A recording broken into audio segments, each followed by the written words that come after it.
Good morning, everybody. It's a start to another new day. Yeah, I've been up editing you guys a video out. It'll be up here in just a little bit. And I've had me a nice shave outdoors here this morning. The wife's been up busy cleaning out here at the beach. Last night, I stayed out here until kind of late, messing with my boat now that I took back the boathouse. Yes, I took it back. Didn't say a word. I got the tires all full of air with my new air compressor. And then got it all ready.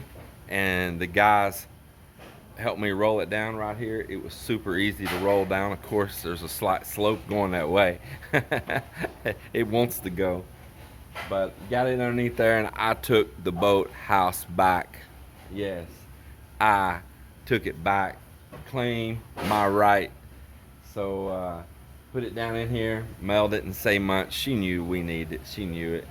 And she was actually mega happy to see all of this wide open up in here now. And she couldn't believe how great it looked to have this big area all open here now. Just look at this big area up through here now. And nevertheless, so she didn't say much because honestly she was so happy to see this open, and it's a wonderful place to sit and hang out as well. Well, everyone's shown up here so far, at least part of the crew has, and they're getting everything cleaned up here. You are about to strip the forms down, right? So who's going to be your partner on that? Marlon? Small pieces first, and then take everything smallest first. Start down there in that corner and come across. Take the smallest stuff off first. Yeah.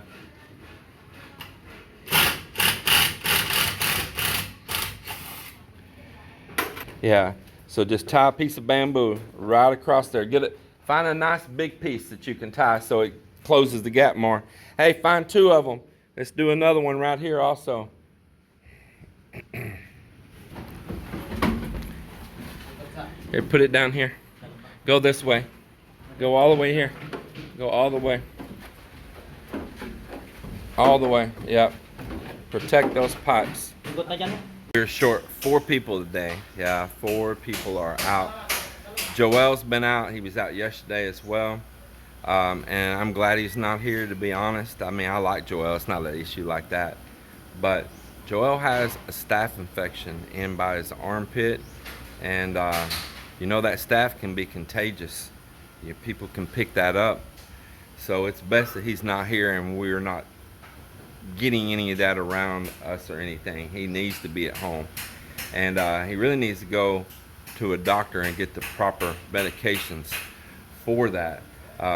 If you don't know, a lot of times when you're around construction work and stuff and you're getting splinters and you're getting little metal shards and all of these things in your body, you'll get that staph infection sometimes. I know I went through it myself, you know, in this building and construction myself in the past, and I completely understand it. So then the two Angel's 2 cousins, like June, we don't know why they're not in today. It's odd that it's both of them. I have no clue, because they are usually as right as rain, you know. But they are they're not here, so we don't know why. But that's what happens sometimes. A lot of them, they don't even have cell phones or any way to communicate. So either it's passed through people and you get the message, or either you just find out when they return. That's the way it is here. It's not the West where everybody's on a phone, on a phone, on a phone. And then Miller has duty for the barangay. He is a Tanoid for the barangay. He has a duty that he serves sometimes at schools and stuff like that. So today is his duty day. So that's completely understandable. That's the way it is, and we have a massive chance of rain today. So it's probably a blessing in a way, budget-wise, that they're not all here anyway. Really concerned about the two boys. I don't know why they're not here. That is just very out of character for them. Something could have happened in the family. We don't know, but we'll find out. We're not concerned about it. It's not an uptight, blow a fuse, why are you not here at work type deal. Yeah, we're not doing this America style at all. It has been rain, and they're calling for rain all week long. There's a system moved in, what they call a low pressure area, into the Philippines again. One of the most common terms you'll hear here, LPA, low pressure area. You see it's filling up full of more green vegetation in here all the time. I get some plants, Melinda gets plants. We've had people giving us plants. We've had some people, in one of our barangay Tagawads, he brought some plants to us that he knew we wanted. Not free, he brought them, of course. He knew we wanted them, and he knew exactly where we wanted them from, and he hooked us up and got them and brought them here to us. And of course, we paid him some for it. If we joke, he has this monthly maintenance. He has certain medications and stuff he needs, so that little bit helps him out as well. So a Tagawad is like a barangay counselor. So you got your barangay captain, and then you got counselors. You have your local council, and so he's one of those people. And I appreciate him doing that, because it was the plants that I wanted the most, and so excited for that. Everything's just looking good, I tell you. And that Melinda, man, she just stays on it, boy. Well, I'm normally not in the house this time of day. It's just a little while before lunch. I'm usually out there hustling, but right now with what they're doing, pulling down forms and other areas building forms and all, for a change, they got this. Yeah, they got this. And I'm just taking a little time, drinking a second cup of coffee, and replying comments on the video just came out, and answering your questions, and just taking a minute and relaxing here in the garage apartment. Yeah, I look forward to the day when this wall here comes back down and it's just a garage again. My tools will be happy for it too. Well, I tell you, I'm gonna enjoy this little time right now and go out here, and I think I'm gonna piddle with my boat. They got everything going on right now. I would just be in the way. What? I did not know that my little wife had already cooked this morning. She went to town to do some errands, but look at there. She makes sure I'm taken care of. So she must have cooked this while I was outside earlier, making sure I am taken care of. Man, that looks so good too. Super good. Mel, you're just absolutely incredible. Can we pull it?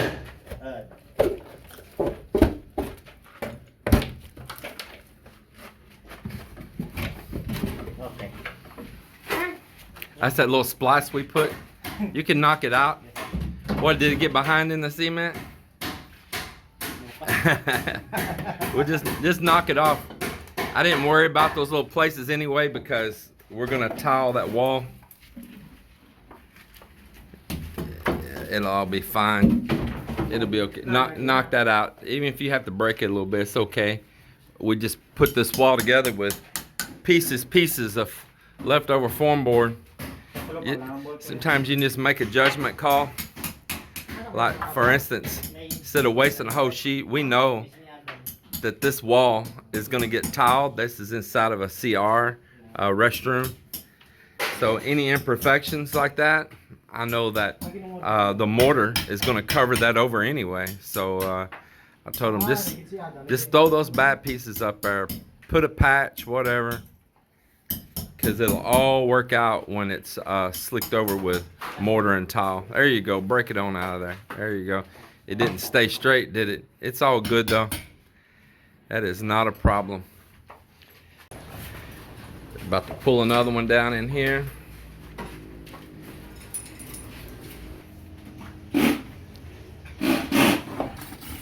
Hey, this tube right here, this is that drain tube for the aircon. We didn't glue it, okay? So see, you can take this out, and then we'll put the solvent later. But look here, see, I almost got it. Here, I'm trying to hold that camera. You can get that out. I was twisting it, it was moving. There you go, see? Then we'll just put solvent later and put it back in after pull the wall. Yeah. Oi.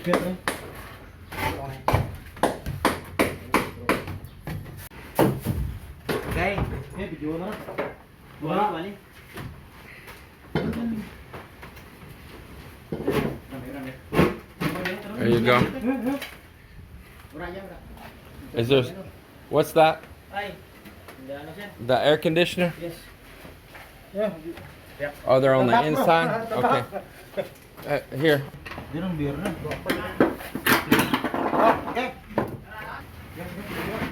Here, let me get up here. Alright. Whoa, so good.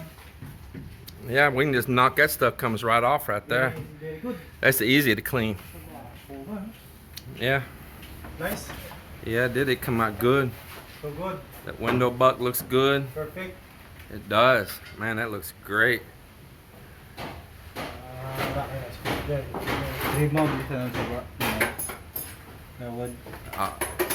Yeah, we can knock it out later. It can stay there for right now, no problem. Yeah, and then we'll put, you can clean around that hole first and then put the solvent. Go ahead and put that pipe in there. You know what? Don't glue that pipe yet until we're all the way finished working.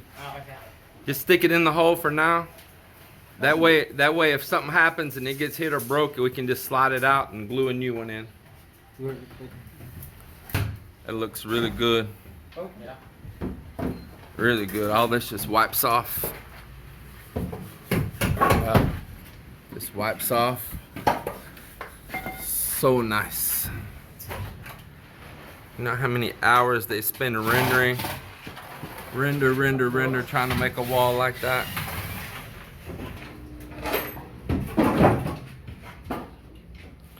Yeah, tell Uncle and them, don't take that wood and cut it, okay?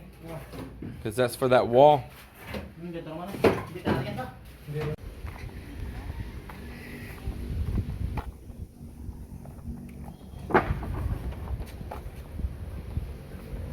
it look better, bro? Huh?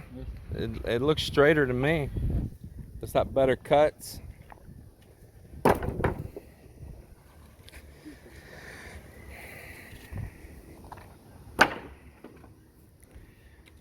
We ended up going all the way to the neighboring town of Oton to buy this wood right here. The sawmill closer to us here that I rejected that lumber, he got swelled up at me. Said that I should take all the bad with the good. But it's all right if there's 5 or 6 or 7 bad pieces or something that we can chop. But when it's 30% or more of the wood's bad, that's unacceptable. And he said he didn't care if I went somewhere else, and I said I didn't care if I went somewhere else also. We're mutual about that. And so we did, and man, this lumber's cut so much straighter. Way straighter cuts on this.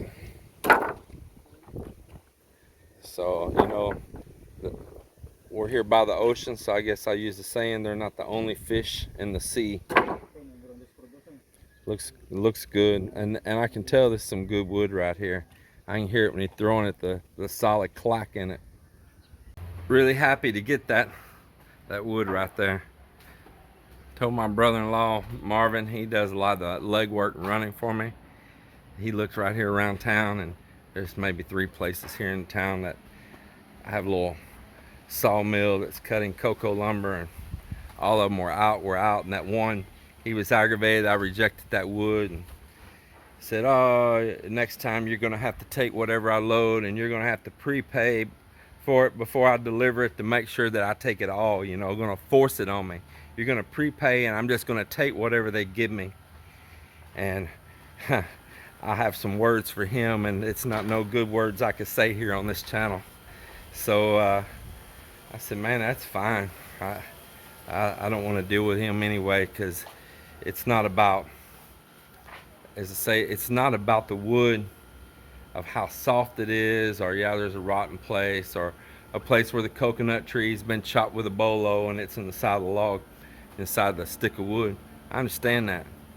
It's the sloppy snake cuts, and big old fat on one end and skinny at the other end, or almost cut all the way through in the middle and fat again.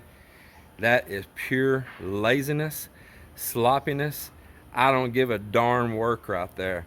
And that shows a lot about that whole person's character. What you did right there represents you. That would look like a snake, and I just said it right there. So I told Marvin, get on that bike and keep riding. Go right. I said, go right on to the next town, to Oton. I said, there is a hardware store there that you know I like to do business with. That I like to do business with several here, and this is the one I bought Mom's well pump at. I said, go there and ask them where a good lumber place is, and they pointed one right down the street in front of Gasano Mall. And Marvin went there. They got the wood cut, they got it ready, and they delivered it here for free. And the other place that was delivering was charging me to deliver junk wood. So don't always settle out and accept. Don't be shy. Don't let the families here tell you, oh, don't make them angry. You know what? It's like I said already, I'll repeat again. There's the ocean, and they're not the only fish in the sea. Well, today I decided to put a battery on it and see what happens. And I was shocked that, first of all, the tilt motor kicked right in, never a hesitation. That was a good sign. Then hit the starter, engine whirled right over. That was definitely a good sign. Seems to have pretty good compression. So that was good, but it wasn't getting spark. And I said, oh man, that had me really concerned. There could have been a number of things, you know, underneath here. You got like a stator, a pickup coil up underneath here. It could have been that. It has this electronic ignition module, which I just put on brand new when I bought this. And I said, oh man, I hope it ain't that.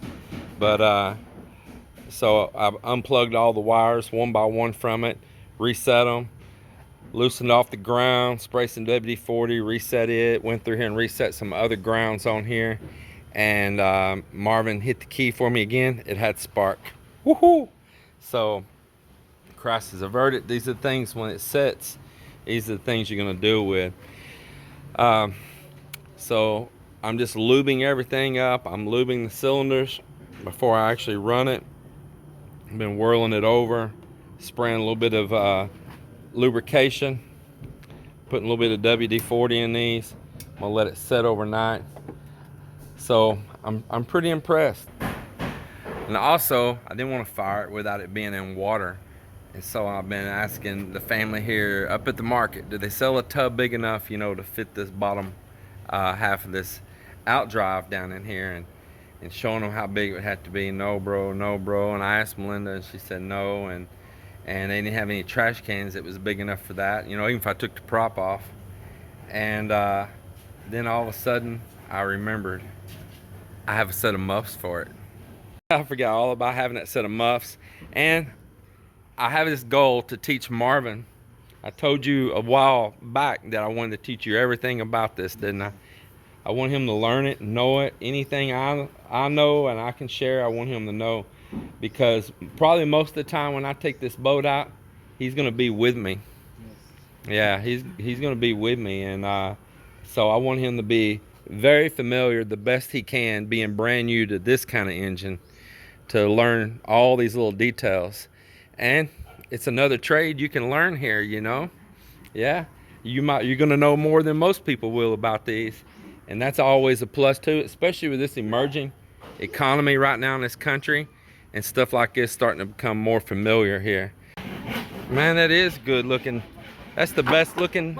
Still good, bro. Strong, bro. Man, Compared to the that's the Grappa, best looking wood yet. Yes. That today was better than the other, Better, but bro. this is even better. New. It's Yeah. big difference. Man, that guy down there, his attitude's no good. His cutting's no good. Like a snake. One end's 1 inch, the other end's 2.5. Yeah. No good, bro. The size is not good, bro. This is top, bro. No, that's good looking wood there. That's great for farming. I'm happy to get it. Yeah. Yeah, I'm happy to get that. Paul, he's gonna put it on credit. Just charge him, okay? I don't have no money.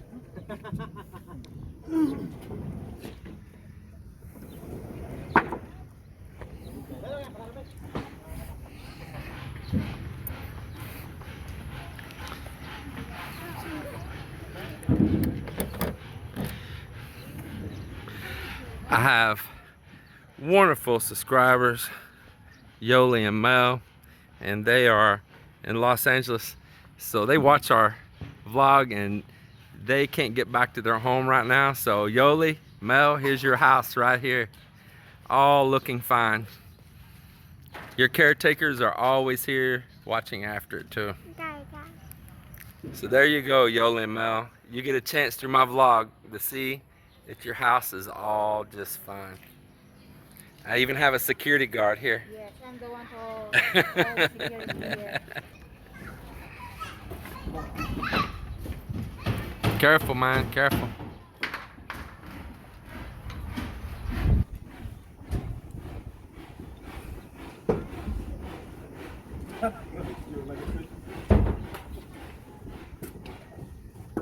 Yeah, way better cocoa lumber.